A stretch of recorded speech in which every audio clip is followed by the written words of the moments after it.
Señoras y señores, tengan todos y todas buenas tardes. La Universidad del Valle, Escuela de Estudios Literarios, les da la más cordial bienvenida a la conferencia El minicuento, algunos elementos teóricos, a cargo de la profesora María Antonieta Gómez Goyeneche, en el marco del programa Vínculos Académicos.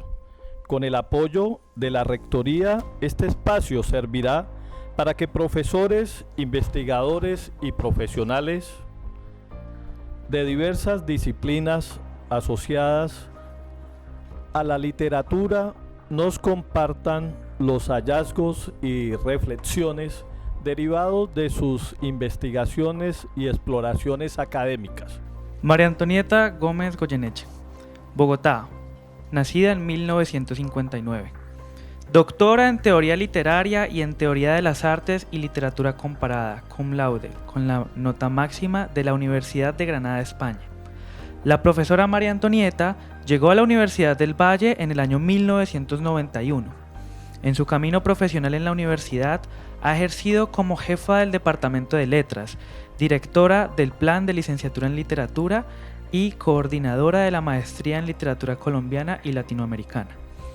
Entre sus publicaciones académicas se encuentran los libros Ensoñación y Realidad Psíquica en Ajolote de Julio Cortázar del 2004, Norma, Transgresión y Cambios de la Identidad del 2006, una variante en la construcción de la identidad a partir de actitudes y comportamientos contrarios del año 2008, Transformaciones de la identidad y pasiones humanas, también del 2008, Identidades trastocadas, volumen 1 del año 2011 y el volumen 2 del año 2016.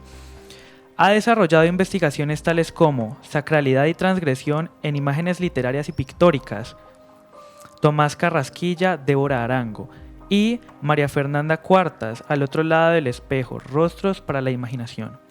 Tras 33 años de desempeño docente, la profesora hará uso de su derecho de jubilación e iniciará una nueva etapa de su vida a partir del 1 de abril. La Escuela de Estudios Literarios y nosotros, sus estudiantes, estamos muy agradecidos por haber tenido la oportunidad de encontrarnos con una profesora con un gran amor por la enseñanza y una pasión contagiosa por la literatura, y le deseamos los mejores de los deseos. Muchas gracias. Un honor estar aquí acompañando a la profesora, a la maestra, a la doctora, a una persona que asume bien todas las relaciones entre lo sustantivo y lo adjetivo, tras años de labor docente, tras años de labor crítica y tras años de labor intelectual. Este es un privilegio que vamos a vivir todos aquellos que hemos tenido cierto interés por los códigos, por los tipos, por los géneros, y es un ejemplo perfecto de la aplicación teórica, de la implementación conceptual y del ejercicio crítico que la escuela hoy tiene el gusto de presentarle a sus estudiantes y a todos aquellos que nos puedan estar viendo en el registro o vía streaming. Sin más, para mí es de verdad un motivo de alegría presentar y celebrar el ejercicio de María Antonieta Gómez Goyeneche. Tengo que decir antes de arrancar es que ya nosotros habíamos empezado especialmente en uno de los seminarios, que es el seminario de géneros, con un recorrido muy importante sobre este asunto del cual hoy vamos a versar. Y vamos a completar ese banquete en función de la conferencia que hoy está preparada. Entonces, sin más, démosle la bienvenida a la profesora Gómez Goyeneche. Bueno, hace 20 días aproximadamente, sí, estuve en el curso de ITAN sobre el seminario taller de teorías de géneros literarios y les hablé algo sobre la prehistoria del relato breve, sus antecedentes, no antecedentes, sino pues la familiaridad con los mitos cuando son cortos, ¿no? Los relatos breves orientales en la India, los Vedas, las fábulas, las llamadas jatakas, lo mismo en China. Asimismo en la literatura hebrea y árabe, pues en las fuentes de relatos cortos en la Biblia y en el Corán, así como en las Mil y una noches. Luego pasé al cuento corto moderno entre los siglos XVIII y XIX, con los cuentos fantásticos, los minicuentos o los relatos breves en anuarios, en volúmenes conmemorativos, y finalmente ya el cuento corto contemporáneo, cómo surgieron las primeras revistas en Hispanoamérica, sobre todo las antologías a partir de los años 70, antologías exclusivamente pues sobre relatos breves. Los primeros minicuentos ya en formato libro, que no fueran dispersos en la creación de los escritores, y los encuentros internacionales y los estudios que surgieron a partir de los años, de los años 80 del siglo pasado. Entonces estamos hablando del relato pues que uno de los géneros pues más recientes, ¿no? Con esto apenas el siglo pasado como antecedente. Hoy entonces me voy a concentrar en algunos elementos teóricos, y para ello voy a apelar a algunas teorías que contrastan la novela y el cuento, y después voy a coger el cuento y el minicuento. Hay una teoría de un señor Edelweiss Serra que dice que la novela tiene un orden ampliamente abierto, es decir, es centrífugo. Comienza con una historia pequeña, digamos, de una familia, cómo se relacionan los miembros de la familia, esa familia con otras familias y a su vez con la sociedad. O sea, es un mundo en expansión completo. Es un mundo, pues eso, abierto, plurificado, mientras que el cuento tiene el movimiento exactamente contrario. Dice que es un movimiento centrípeto, es decir, tiene una serie ya limitada de acontecimientos, de experiencias, de situaciones. Se concentra pues generalmente uno o dos personajes, un suceso muy puntual, y no es esa gran expansión que implica la novela, ¿no? Entonces la novela tiene diversas perspectivas, plantea diferentes horizontes de vida, es un cosmos plural, en tanto que el cuento tiene una perspectiva más sintética y más más no, sino intensificada, ¿no? Cambia la cobertura, la ampliación por la intensificación, digamos. El cuento dice, bueno, este es el movimiento centrípeto, entonces, en que todo confluye a un instante, una circunstancia. Movimiento centrífugo, pues también se representa de esta manera, ¿no? Comienza con una pequeña historiecita y va expandiéndose, y el centrípeto pues es de afuera hacia adentro, ¿no? Entonces, eso tiene dos movimientos contrarios, implica cada género. Aquí sintetizo entonces la novela bajo diversas perspectivas: un cosmos plural, el cuento una perspectiva sintética, un núcleo acabado de vida, una experiencia límite y lo que se llama también un acontecer in media res. O sea, puede empezar a mitad de la historia o finalizando la historia y se regresa al inicio, ¿no? de algún instante, ¿no? Entonces, pues sí, son dos movimientos completamente contrarios que nos sirve como primera aproximación. Ahora bien, vienen los minicuentos.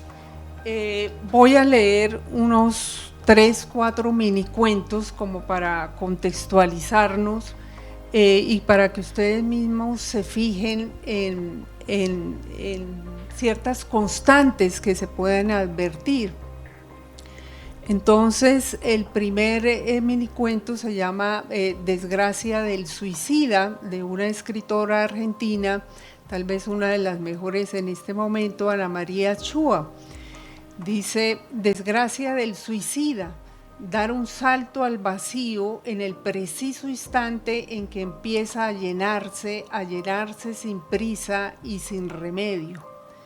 Bueno, uno se pregunta, bueno, ¿es el vacío exterior o también puede ser el vacío interior que se llena y ya es irremediable en el instante?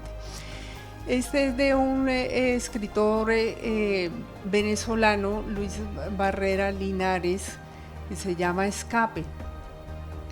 Dice: la gitana le presagió que moriría picado por un alacrán. De una vez el hombre decidió marcharse a un país de frío eterno. Un día se emborrachó con su amigo y le contó la historia, sonriente porque había burlado el destino. Su amigo quiso saber cómo era el alacrán y el hombre se lo dibujó sobre un papel cualquiera. Cuando cayó muerto sobre la silla, su amigo apretó entre las manos el papel en blanco. Entonces, pues bueno, no pudo evadir su destino. Este se llama La burla de los dioses, de Lía Sierra González, colombiana. Desde que abandonó su natal Ámsterdam, el misionero Van der Meck se propuso viajar a la selva del Amazonas para cristianizar a los belicosos indios Hes.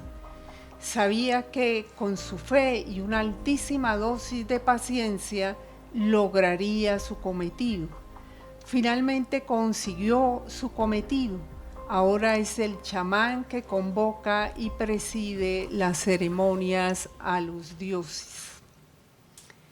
Y finalmente este robo de Harold Kremel, también claro, colombiano. Dice: el ladrón arrancó el bolso de la desprevenida transeúnte y cuando empezó a correr, la mujer tiró de la correa. El hombre cayó de espaldas, pero de inmediato se levantó con un puñal en la mano y de una vez le tiró un navajazo que ella esquivó y enseguida, haciéndolo por el hombro, aprovechando el impulso del otro, le volteó el brazo hacia la espalda y lo empujó de una patada. Desde el suelo la miró. La mujer se arreglaba la blusa y se acomodaba el bolso. De nuevo el hombre se levantó y se cuadró en posición de boxeador. Ella hizo un gesto de desagrado, se atravesó sobre el pecho el bolso y esperó. Le lanzó un puño al rostro y lo esquivó, luego otro y también lo esquivó. El ladrón retrocedió 2 pasos y se puso a dar saltos, adelante, atrás, con los puños al pecho. La mujer lo esperó y cuando se acercó le pegó una trompada.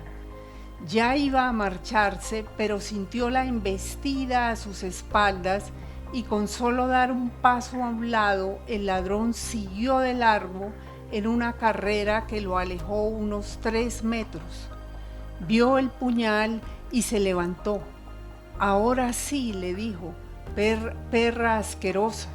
Se acercó y empezó a paseárselo de una mano a otra, moviéndose rítmicamente, quitándole espacio. La mujer retrocedió mientras lo miraba a los ojos. «Dame el bolso», gritó. Dijo que no con la cabeza y el hombre se adelantó lanzándole navajazos al pecho y al vientre. Retrocedió otro paso y cuando el puñal pasó cerca del estómago, le pegó con la palma abierta un golpe en la frente. Enseguida le cogió la mano y en un solo movimiento la aló hacia el cuello. El ladrón cayó de rodillas, soltó la navaja y con las 2 manos se cubrió la herida. La mujer lo rodeó, se paró frente a él, vio la sangre que primero marcó una línea roja y luego el borbotón que le bañaba la camisa. Entonces le pegó una patada en el rostro y el ladrón cayó. Antes de irse, le vio el bulto en el bolsillo de atrás. Le colocó un pie en la espalda mientras le sacaba la billetera. La guardó en el bolso y siguió su camino. Entonces, pues hay algunas, hay unas constantes, ¿no?, que se pueden ver nomás en 4 minicuentos, ¿no? Y surge la pregunta, ¿qué es un minicuento?, ¿no? Ana María Chúa pues hace una recopilación de lo que a ella le ha llamado la atención de qué es un minicuento. Voy a tomar algunas de esas definiciones. Una es de Francisca Noguerol, una crítica española. Dice: es una forma narrativa breve que raramente supera la página de extensión y se diferencia del cuento tradicional por sus tramas ambiguas, personajes abocetados, lenguaje multívoco y finales sorprendentes. Raúl Brasca, un autor y crítico argentino, dice: pieza en prosa compuesta de pocas palabras y elocuente silencio, concebido para ser completada por el lector y disparar en él una o varias posibilidades de sentido. Bueno, claro que en realidad toda la literatura tiene una o más posibilidades de sentido, pero bueno, de todas maneras es un intento, no es fácil definir algo en general y menos un género. Violeta Rojo, una crítica venezolana, dice: artefacto literario mínimo desgenerado, no degenerado, ¿no?, sino desgenerado, o sea que tiene una hibridez en su género, que mezcla géneros.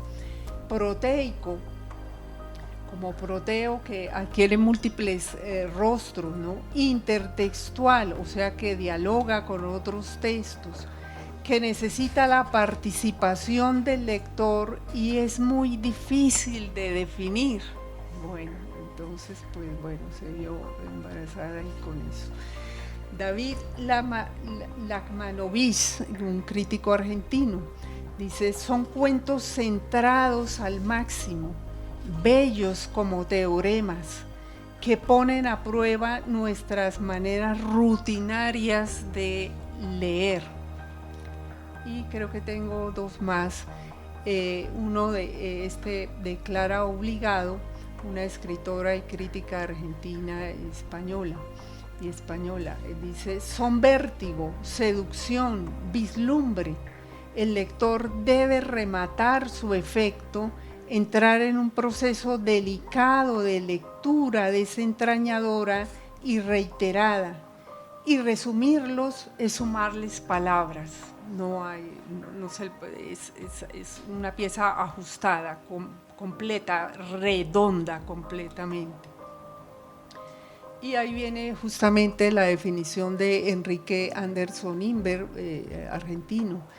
Esa es la definición, tal vez la que más me gusta a mí. Es un fruto redondo, concentrado en su semilla, ¿no? Una metáfora ahí. Entonces, pues se han advertido algunas características análogas entre el cuento y el minicuento. En ambos, pues, son narraciones esencialmente ficcionales, ¿no? Gracias a esa ficcionalidad, pues se excluye una nota periodística o un informe técnico, judicial o una nota deportiva, ¿no? Entonces, tiene que narrar algo, no puede ser una idea por allá filosófica, muy bonita, sí, pero es una idea. No, aquí tiene que narrar, contar algo, por mínimo que sea, pero tiene que contar. La extensión, pues bueno, ahí sí, claro, varía. El cuento pues se puede leer en menos de una hora, generalmente un cuento tú lo lees en menos de una hora. El minicuento muchas veces se puede leer a veces en menos de un minuto. Tiene en promedio más o menos 300 palabras, casi que como máximo 302, 305, pero bueno, 300 palabras es como su órbita de operación, digamos. En ambos hay una intensidad de efecto, ¿no? El autor, debido a esas características de concentración del cuento, dice justamente Violeta Rojo, lanza su historia de un golpe y de la misma manera la recibe el lector, ¿no? de un solo golpe, lo que se traduce en una intensidad de efecto. Por el contrario, la novela utiliza otras estrategias, otras técnicas para demorar las acciones, técnicas para combinar y soldar elementos heterogéneos, crear centros de interés diferentes, las diferentes historias que de alguna manera van a confluir necesariamente, pueden entretejer, qué sé yo, casi 10 historias o bueno, mínimo 2 historias y las va a aunar en algún momento. Es decir, puede conducir a intrigas paralelas. Y dice un teórico, Boris Euchenbaum, un formalista ruso interesado en justamente cómo se construyen las historias literarias, dice que la novela, el final es más un debilitamiento, no un esfuerzo conclusivo. El final aparece antes de que se termine la novela, ¿no? El punto culminante, dice, está en alguna parte antes del final mismo, ¿no? Esto contrastado con el cuento y el minicuento, pues en el cuento tenemos eso, dimensiones más reducidas, acento puesto en la conclusión y siempre va a haber un final inesperado, ¿no? El minicuento pues reduce esto a la hiperbrevedad. Algunos dicen siempre hay un final sorprendente y de hecho pues en los 4 relatos que leí pues siempre había ese final sorprendente. En otras palabras, otros dicen una resolución asombrosa, un efecto de deslumbramiento, dice Ana María Chua. En un manifiesto del minicuento decían un final de puñalada.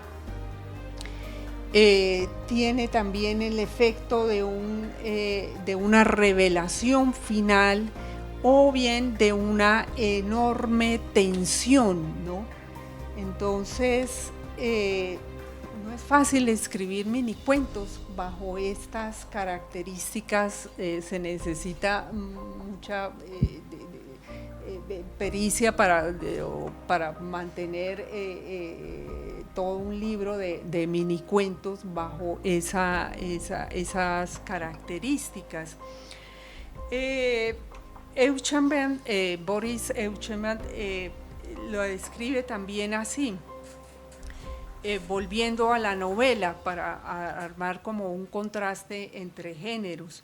Dice, en la novela el punto culminante en la novela al punto culminante debe suceder una cierta pendiente, mientras que en el cuento es más natural detenerse en la cima que se alcanza. Se puede comparar la novela a un largo paseo por lugares diferentes que presupone un retorno tranquilo. El cuento a la escalada de una colina que tiene por finalidad ofrecernos la vista que se descubre desde la altura, ¿no? Entonces, pues, muy diciente en mi percepción la comparación. El cuento y el minicuento, pues, ambos tienen una economía, una condensación y un rigor que Violeta Rojo, la crítica venezolana, lo describe de la siguiente manera. Podemos ver el cuento como si fuera una pelota. Tenemos una pelota llamada cuento. Esa pelota narra una historia ficcional, de tal manera que es como si el autor estuviera lanzándola a un contrincante. El contrincante es el lector. La pelota es pequeña, extensión. Se lanza de un solo impulso, unicidad de concepción. Se recibe de una sola vez, unicidad de recepción. El lector siente un impacto, intensidad de efecto, porque lo que atrapa es redondo, sólido, fuerte, o sea, la economía, la condensación y el rigor. Si nos imaginamos el cuento como una pelota de fútbol y el minicuento como una pelota de béisbol, ¿qué impacta más? Pregunto.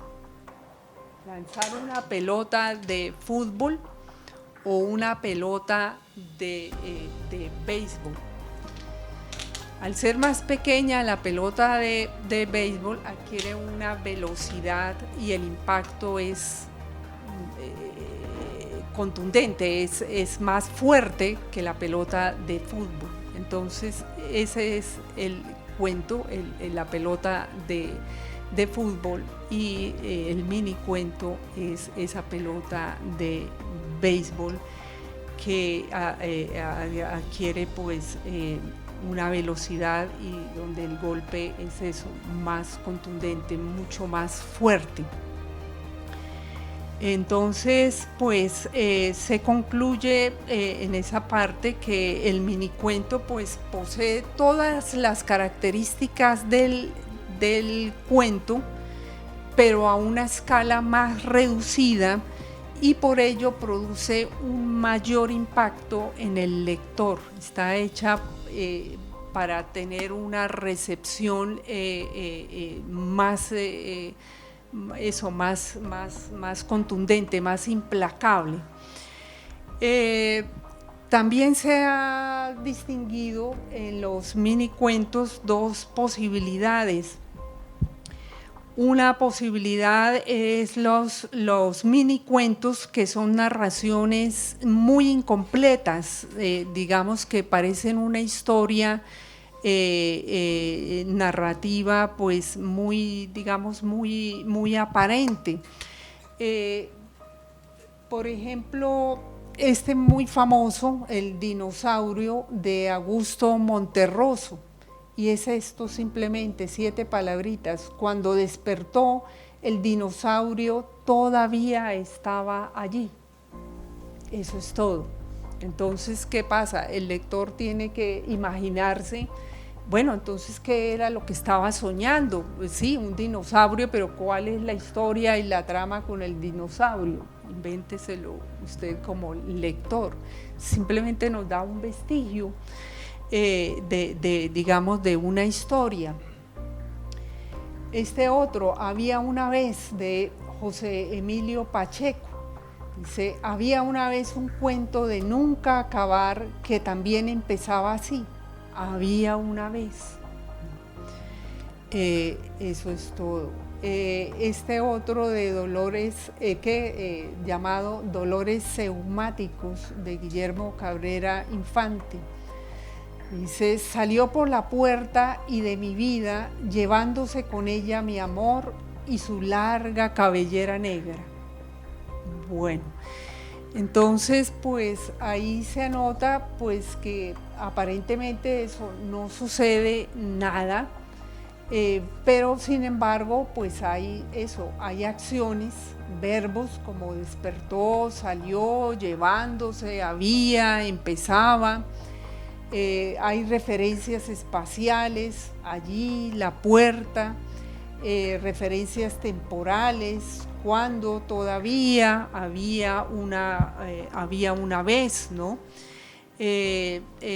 Entonces, pues esa es una posibilidad donde hay vestigios de una historia, pero el lector queda pues se le bota y si la pelota, siga usted con la narración, ¿no?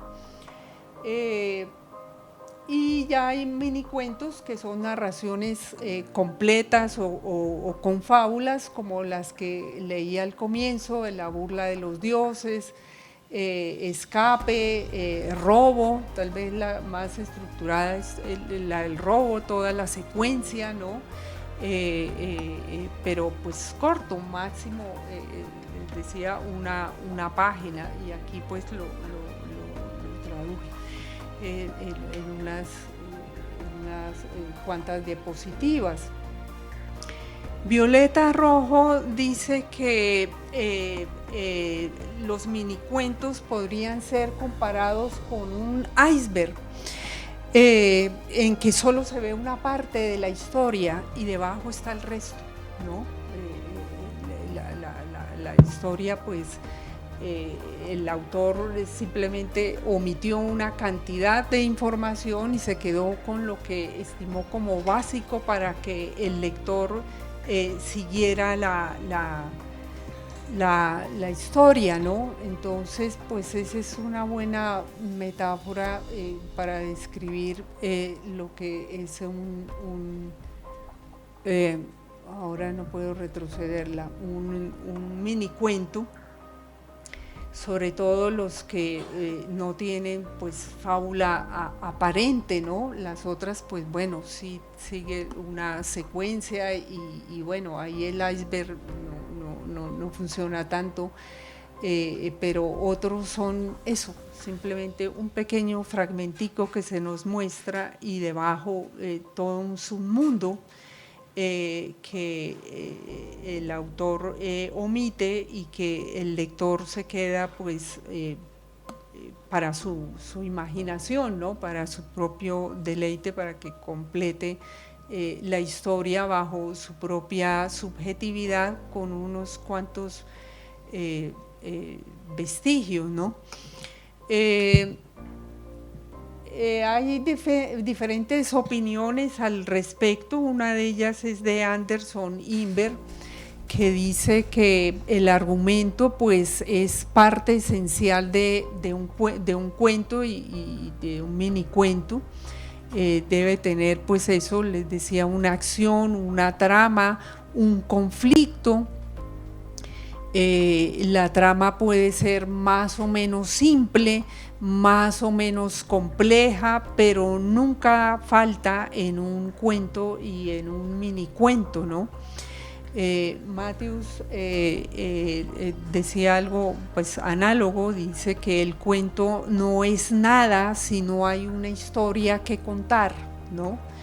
Uno a veces se encuentra, como les decía al comienzo, con minicuentos que son más una idea y no están narrando en realidad nada, pero los nombran como mini cuentos y pues no, tiene que contar.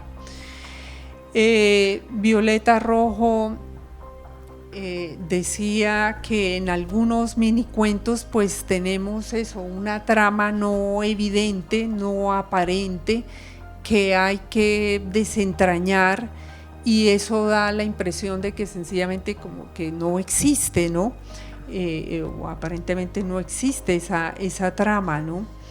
En todo caso, pues se dice que el minicuento es eso, una forma narrativa más breve que lo habitual, que nace del cuento, ¿no?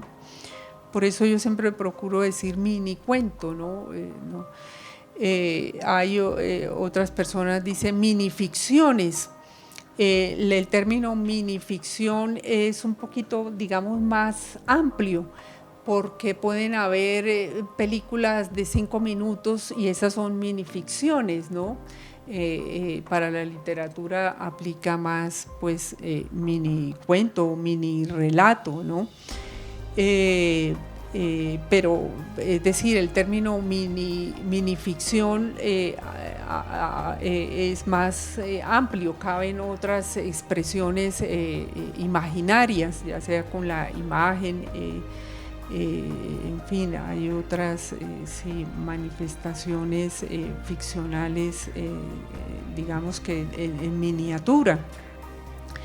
Y bueno, se dan algunas características ya más exclusivas del mini cuento, entre ellas pues ya les decía la hiper brevedad, máximo una página. En todo caso, pues la brevedad va a permitir que la trama del cuento pues vaya a ser lo dominante, ¿no? La trama misma. Dice que hay un teórico, Norman Friedman, dice que la brevedad puede originarse por dos causas, ¿no? O que el material que conforma el cuento es de alcance reducido, o que el material es más amplio, pero se narra de manera más breve. Esto es, pues, reduciéndolo, pues se logra el máximo efecto artístico, ¿no?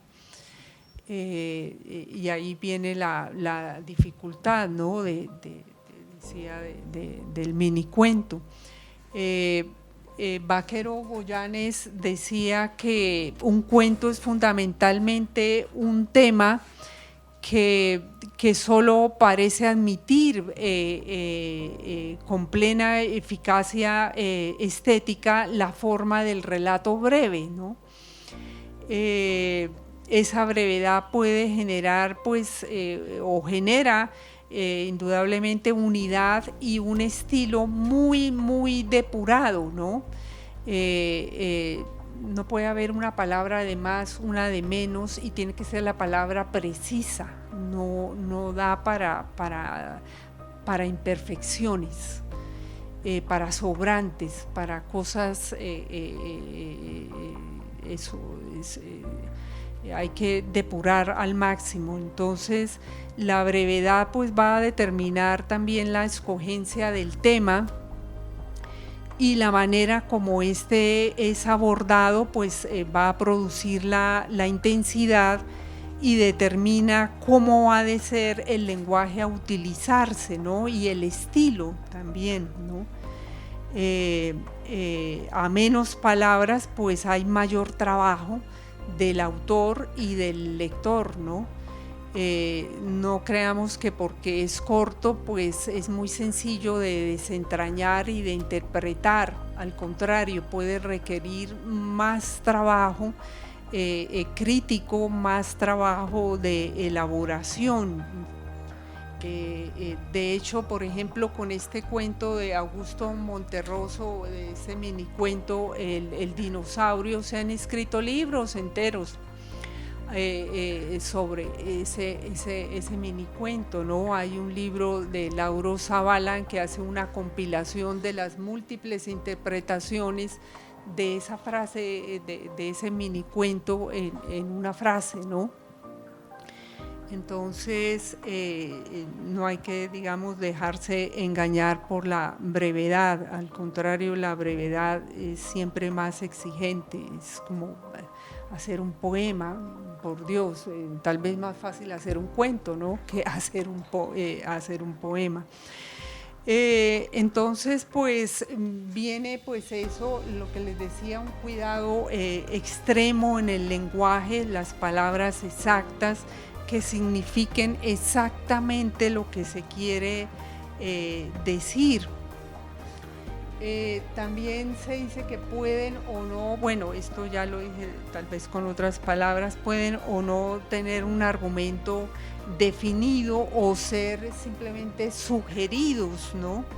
Esas historias, y siempre van a tener eso, una historia comprimida, así como lo que se llama un uso, o Violeta Rojo llama un uso de cuadros o marcos de conocimiento. Se refiere a el hecho de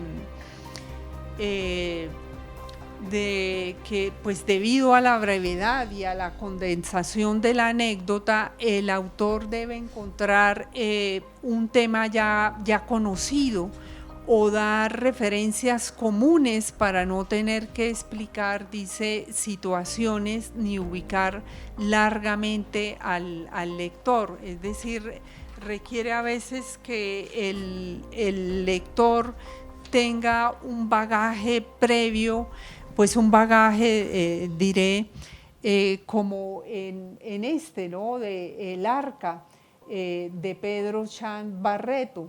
Los animales se reunieron para decidir cuáles de ellos deberían sacrificarse. Así fue como Noé y su esposa murieron ahogados. Entonces, pues bueno, supone que todo lector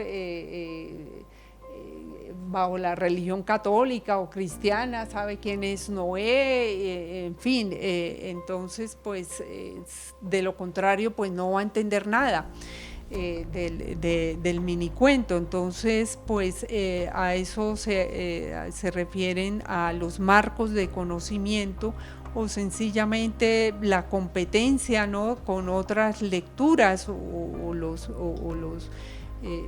bagajes comunes. En este otro minicuento, Cadena Alimenticia, tenemos lo siguiente, dice: los gusanos decidieron contratar a las zorras como guardaespaldas. Así, los pollos y las gallinas, por más osados que fueran, no se atreverían a tocarlos. Al cabo del tiempo, estas aves murieron de hambre por falta de alimento, y las zorras se vieron obligadas a comer gusanos. ¿Qué competencia exige al lector? Pues que haya leído fábulas, ¿no? Aquí hay alguna familiaridad con la fábula.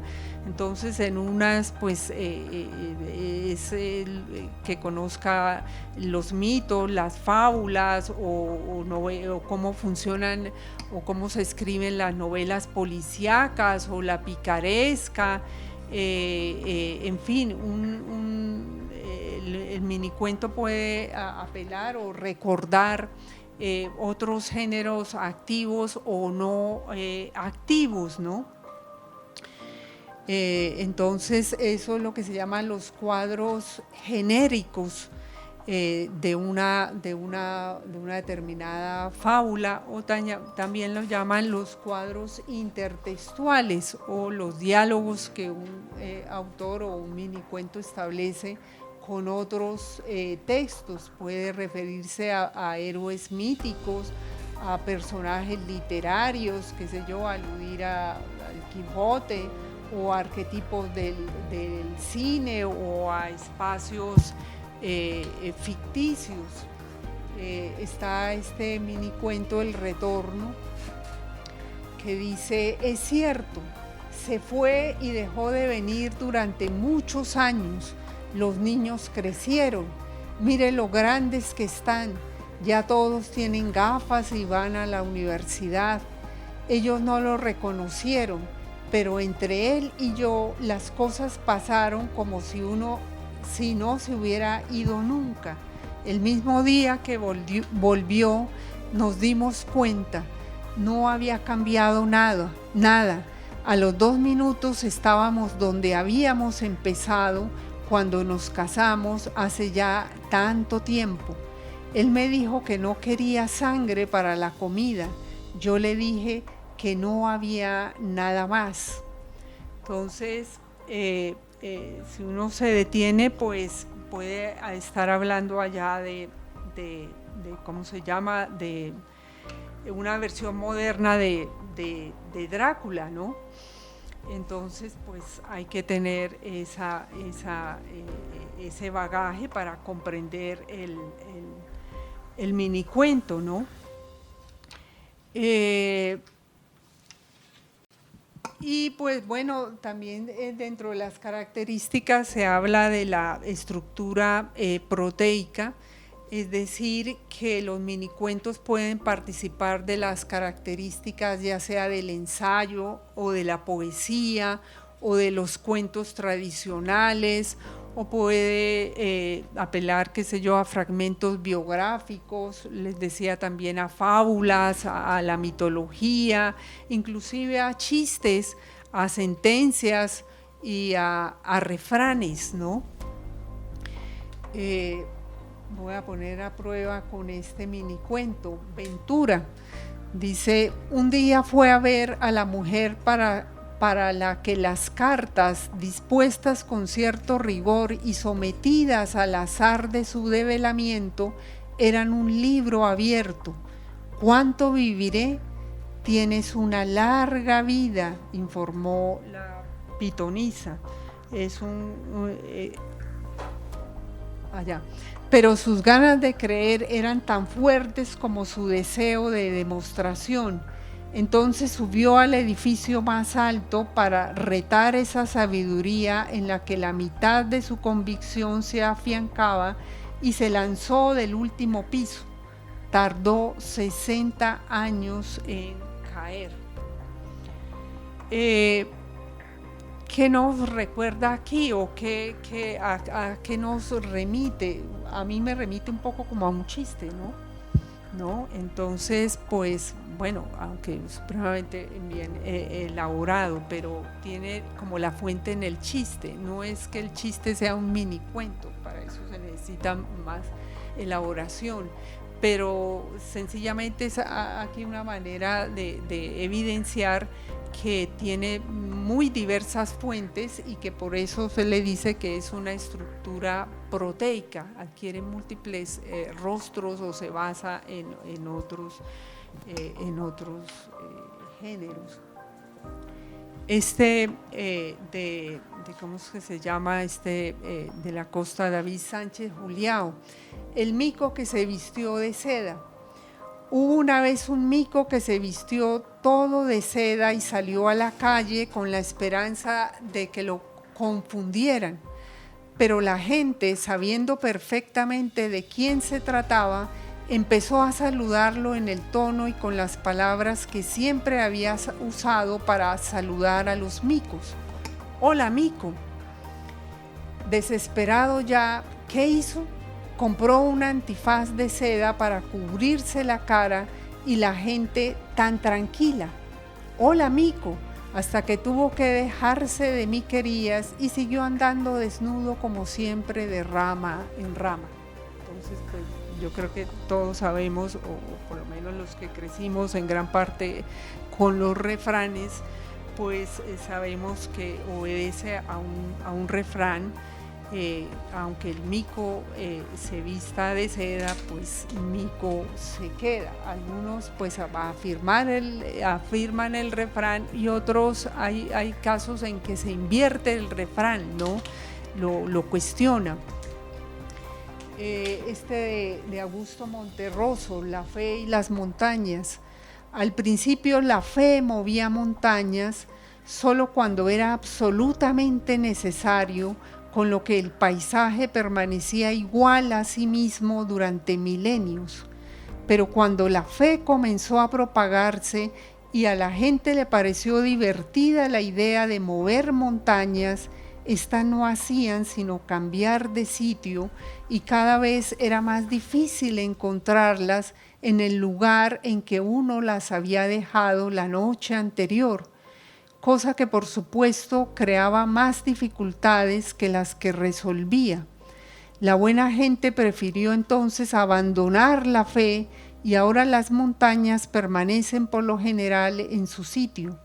Cuando en la carretera se produce un derrumbe bajo el cual mueren varios viajeros, es que alguien muy lejano o inmediato tuvo un ligerísimo atisbo de fe. Entonces, pues bueno, se puede observar que tanto Augusto Monterroso como David Sánchez Juliao pues traen esa beta, ¿no? A través de los refranes o las esas frases comunes, como en este caso la fe y mueve montañas y bueno, las fuentes de un cuento, un mini cuento, pues son infinitas, ¿no? Está también la oveja negra, ¿no? Todos hemos oído de la oveja negra. Augusto Monterroso pues tiene esta versión. En un lejano país existió hace muchos años una oveja negra. Fue fusilada. Un siglo después, el rebaño arrepentido le levantó una estatua ecuestre que quedó muy bien en el parque. Así, en lo sucesivo, cada vez que aparecían ovejas negras eran rápidamente pasadas por las armas para que las futuras generaciones de ovejas comunes y corrientes pudieran ejercitarse también en la escultura. Entonces vemos allí pues características, eso, ironías y bueno, algunos procedimientos pues complejos, ¿no? Para llegar a una historia con cierta, digamos, originalidad, ¿no? Entonces, en el caso de Violeta Rojo, pues ella concluye que el minicuento da la impresión de ser un tipo de texto, decía al comienzo, desgenerado, ¿no? Con hibridez, ¿no? de géneros, que pues puede pasar por pues tener fuentes en fábulas, en epopeyas, bueno, en cualquier cosa. Es un género pues eso muy experimental, ¿no? De formas pues retomando formas activas o decía también desaparecidas o ya poco frecuentadas, ¿no? Dice Violeta Rojo, entonces las leyendas son un poco burladas, los mitos desmitificados, el enigma o la adivinanza no tienen solución, al cuento de hadas se le incorporan elementos cotidianos, el chiste se literaturiza, la fábula en vez de ser moralizante es amoralizante, ¿no? Entonces, pues eso se concluye que pues hay una transgresión de géneros que puede ser buscada o no, un afán de salirse de los géneros establecidos, de parodiarlos, tensarlos. Hay un teórico Eple que dice que los minicuentos pues siempre tienen un cuestionamiento implícito, dice, a la legalidad misma genérica y la necesidad de transgredir géneros, ¿no? Es por eso pues siempre un género, digamos, experimental. Entonces, pues en conclusión, pues el minicuento pues tiene que narrar algo, hay dentro de sus rasgos discursivos, es hiperbreve, es conciso, tiene intensidad expresiva y esa hibridez genérica a la que acabo de aludir. Y dentro de sus rasgos formales se sistematiza pues una ausencia de complejidad estructural. Puede que la estructura no sea compleja, pero el cuento pues sí puede ser extremadamente complejo.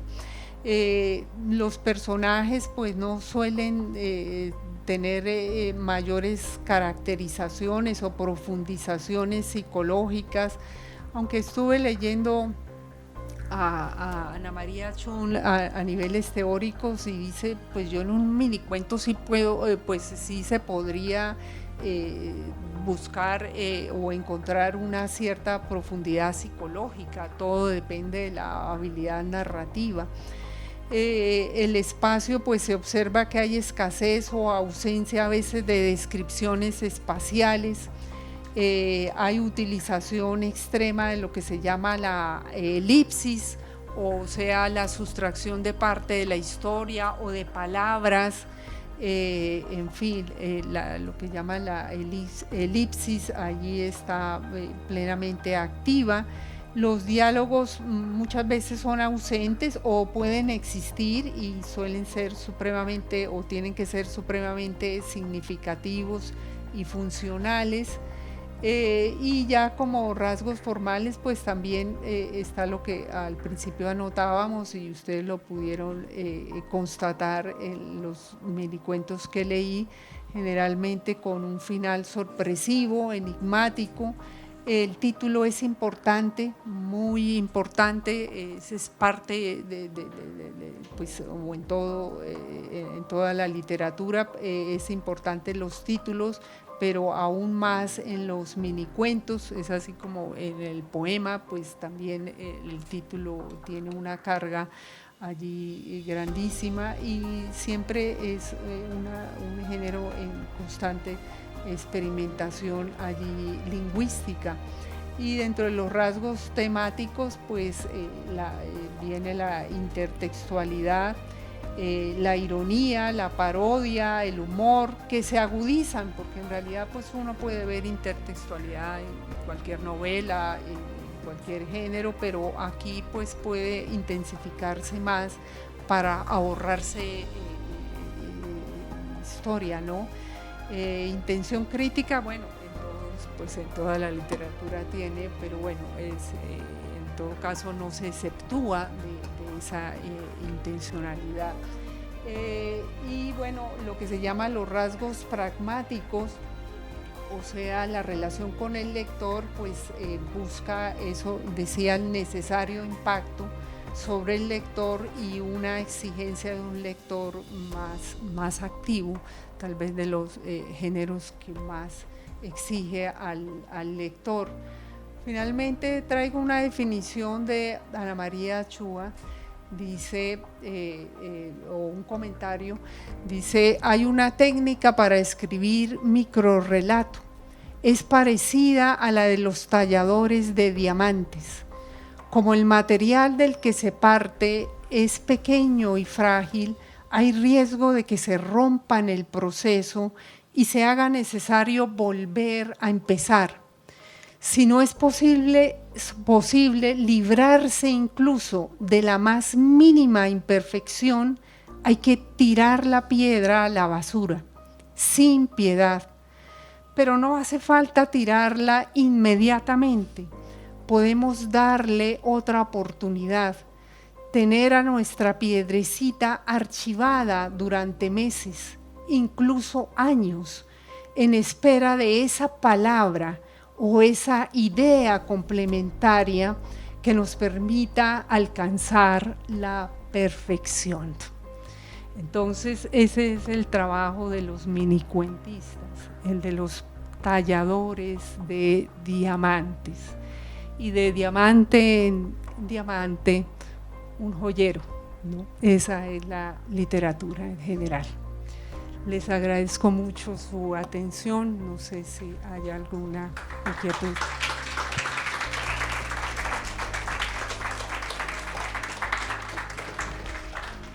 Yo quisiera hacerle esta pregunta. Tal vez usted ha reflexionado acerca de la proximidad entre el microrrelato o la microficción y la poesía. Lo pregunto porque leyendo a un gran maestro en el género que es Manuel Mejía Vallejo, Las noches de la vigilia, otras historias de Balandú, yo siento muchas veces que estoy más en el interior de un poema que en un microrrelato. Entonces, quería saber si usted ha reflexionado sobre el asunto. Bueno, yo no tanto, pero sí hay varios artículos, ¿no? Sobre, se titulan minicuento y poesía. Y de hecho yo, pues muchas veces a mí me regalaron, una hija de una amiga me regaló un libro. Y yo dije, bueno, estos son mini cuentos, y le dije, gracias por su libro de mini cuentos. Me dijo, no, es que son poesías. Y yo dije, ay, la embarré, ¿no? Porque pues son, sí, la proximidad es asombrosa, ¿no? Pero bueno, la poesía, bueno, yo no soy así experta en poesía, pero la poesía pues puede transferir un mundo de sensaciones, de sentimientos, que un minicuentista pues no necesariamente está interesado en ese mundo como más subjetivo, sino eso, contar una historia, ¿no? Ya no recuerdo exactamente, sí, pero es como los minicuentos que leí muy relacionados con la fábula, y uno dice, bueno, es una fábula, pero pues no, pues hoy en día pues ya sería un minicuento. Entonces es parte del carácter, que llaman proteico, o de lo que Violeta Rojo llama lo desgenerado, ¿no? Que no hay una definición en sí de género. Entonces es parte de la hibridez del género, ¿no? Pero pues sí me pasó, digamos, ese chasco con la hija de una amiga, de comentarle que es muy bueno su colección de minicuentos, y ella fue la intención de hacer fue poemas, ¿no?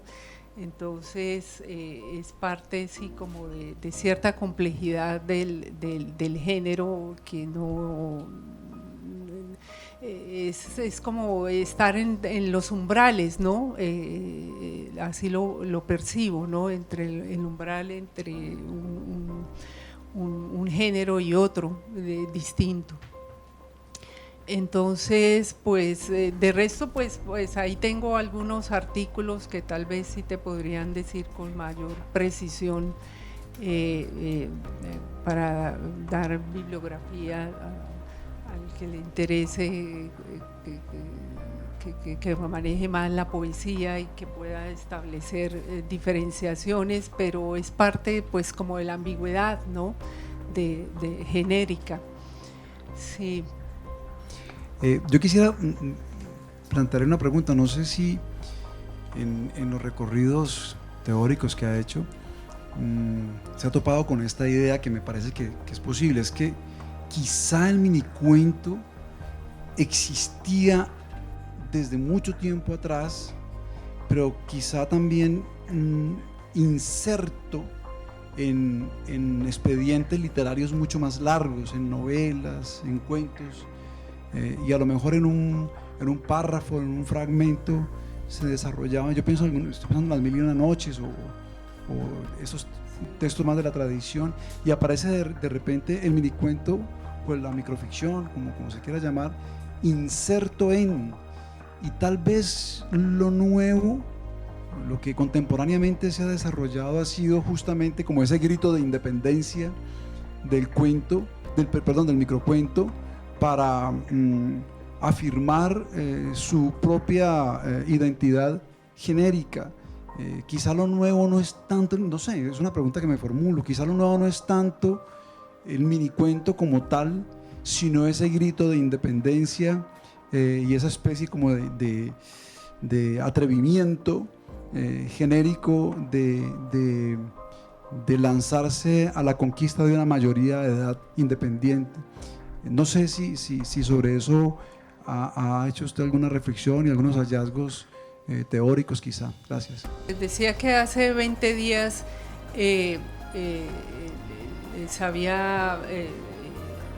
había expuesto algo sobre la prehistoria del minicuento. En realidad, pues sí, no es algo nuevo. Hacer algo nuevo pues es muy complicado, muy difícil, ¿no? Todo tiene en realidad una larga historia. Y pues sí tienen razón, es más como el grito de independencia, pero no quiere decir que surgió algo radicalmente nuevo, ¿no? No, hay una larga prehistoria, ¿no?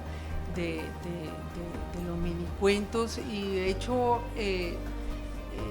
inclusive, como decías, inserto digamos en una novela. A mí me llamó la atención cuando leí que en la revista Ecuoreo los autores, los directores de esta sacaban minicuentos de novelas y les ponían un título, ¿no? Pequeñas historias allí que les daban autonomía, ¿no? Eso para mí me pareció como algo como insólito, pero claro, tiene también una coherencia allí interna. Entonces, pues sí, está bien tu percepción de que no es algo nuevo, solo que pues sí, hasta el siglo pasado estaban mezclados en cuentos en cuentos, y de pronto, pues bueno, en los años 70 del siglo pasado, pues no saquemos todo un libro de minicuentos, ¿no? Entre los años 70 y 80. Y hoy hay, en fin, 50.000 encuentros, eventos, libros, estudios. Es impresionante la cantidad de estudios que hay sobre minificciones. Entonces, pues llama la atención, ¿no? Estar uno en un momento de agitación en la teoría de los géneros, y de los géneros en su vividez total, pero la hiperbrevedad, ¿no? Es importante hoy en día, ¿no? Y más cuando la gente ya pues, no lee tanto, ¿no? Y lo curioso es que el minicuento surge en el momento del boom latinoamericano, las grandes novelas, ¿no? Julio Cortázar, Rayuela, todo eso, y de pronto comienza a tomar impulso justo en ese momento. Entonces es significativo y bueno, todo el contexto, ¿no? Social e histórico, de momentos en que la gente vive en 50.000 cosas al mismo tiempo y no alcanza a dedicarle tanto tiempo a una actividad, ¿no? Entonces, pues seguramente hay reflexiones también dentro de lo que llaman la posmodernidad y todo eso. También es importante el momento en el que surge o se le da, como decías, ese grito de independencia.